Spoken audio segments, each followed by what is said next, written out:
السلام علیکم دوستو، میں ہوں ملک امجد اور آپ دیکھ رہے ہیں میرا یوٹیوب چینل دی نیچر۔ تو اللہ کے کرم و فضل کے ساتھ آج کا ولاگ کرتے ہیں شروع۔ تو آج میں آیا ہوا ہوں زیتون کے باغ میں۔ تو آپ کو زیتون کے بارے میں بتاتے ہیں کہ ان کی افزائش کس طرح ہوتی ہے اور ان کا پھل کب اور کیسے لگتا ہے۔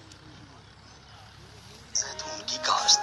زیتون کا پھل اپنی غذائی اور ادویاتی اہمیت کے پیش نظر عطیہ خدا بنتی ہے۔ زیتون ایک تیل دار درخت ہے جسے ہمارے ملک کے مختلف علاقوں میں کامیابی سے کاشت کیا جا سکتا ہے۔ زیتون کی کاشت کے لیے موزوں زمین۔ اگر مناسب مقدار میں پانی دستیاب ہو تو زیتون کے پودے ہر قسم کی زمین میں کاشت کیے جا سکتے ہیں۔ زیتون کے پودے کی جڑیں گہرائی تک جاتی ہیں، اس لیے اسے پہاڑی علاقوں میں کامیابی سے کاشت کیا جا سکتا ہے۔ زیتون کی کاشت کے لیے آب و ہوا۔ زیتون کی کاشت کے لیے ضروری ہے کہ گرمیوں میں موسم خشک ہو، جبکہ سردیوں میں کچھ عرصہ کے لیے درجہ حرارت 7 سینٹی گریڈ سے کم ہو۔ زیتون کے پودے میں پھولوں کی زرپاشی ہوا کے ذریعے ہوتی ہے۔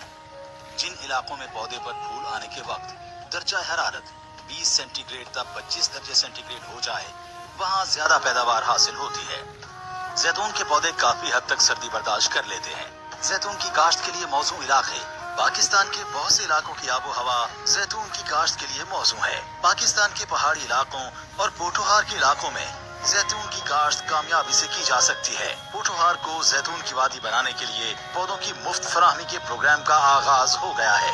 حکومت پنجاب کے 5 سالہ منصوبے کے تحت پوٹوہار کے اضلاع اٹک، چکوال، جہلم، راولپنڈی، خوشاب اور میاں والی کے کاشتکاروں کو بارانی زرعی تحقیقاتی ادارہ چکوال سے زیتون کے 20 لاکھ پودے مفت فراہم کیے جا رہے ہیں۔ اقسام: باری زیتون 1، باری زیتون 2، آربیکیونا، کورونیکی، پینڈولینو، گیملک، فرینٹویو، کوراٹینا، لیسینیو، آربوسانا، نبالی اور مورائلو زیتون کی اہم اقسام ہیں۔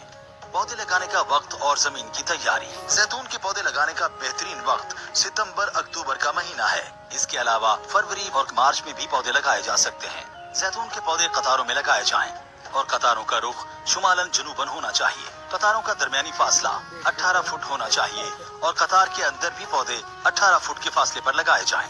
3 فٹ گہرے، 3 فٹ چوڑے اور 3 فٹ لمبے گڑھے کھودتے وقت اوپر والی 1/3 مٹی علیحدہ رکھیں۔ گڑھوں کو تقریباً 3 ہفتے کھلا رکھیں۔ اس کے بعد 2 حصے اچھی قسم کی مٹی اور گوبر کی گلی سڑی کھاد 1 حصہ لے کر اچھی طرح ملائیں۔ اس کے بعد گڑھے کو پانی سے بھر دیں اور 2 سے 3 ہفتے بعد پودے لگائیں۔ زیتون کی کاشت کے لیے افزائش نسل۔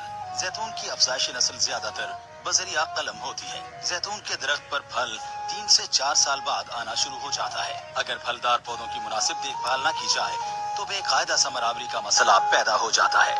زیتون کی اچھی اقسام سے اوسط 50 تا 60 من فی ایکڑ پیداوار حاصل ہوتی ہے۔ کھادوں کا استعمال۔ زیتون کے پودوں سے زیادہ پیداوار حاصل کرنے کے لیے کھادوں کا استعمال بلحاظ عمر کرنا چاہیے۔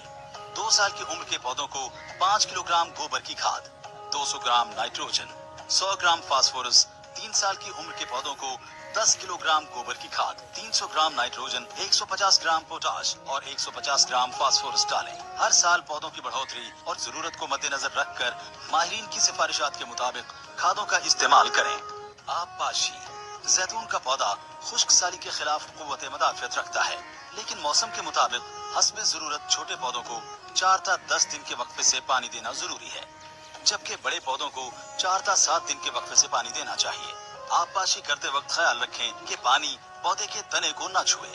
پھول آنے سے پہلے، پھل بننے کے بعد اور پھل پکنے سے 1 ماہ پہلے تک پودوں کی آب پاشی بہت ضروری ہے۔ پودوں کی شاخ تراشی۔ چھوٹے پودوں کو متوازن شکل دینے کے لیے مناسب کاٹ چھانٹ کرنا نہایت ضروری ہے۔ بڑے پودوں کی سوکھی ہوئی، بیماری سے متاثرہ اور الجھی ہوئی شاخیں کاٹ دیں۔ پودوں کی شاخ تراشی ہر سال میں کرنی چاہیے تاکہ نئے شگوفے آئیں اور زیادہ پھل لگیں۔ پودے لگانے کے 1 سال بعد 3 سے 4 شاخوں کو منتخب کر لینا چاہیے۔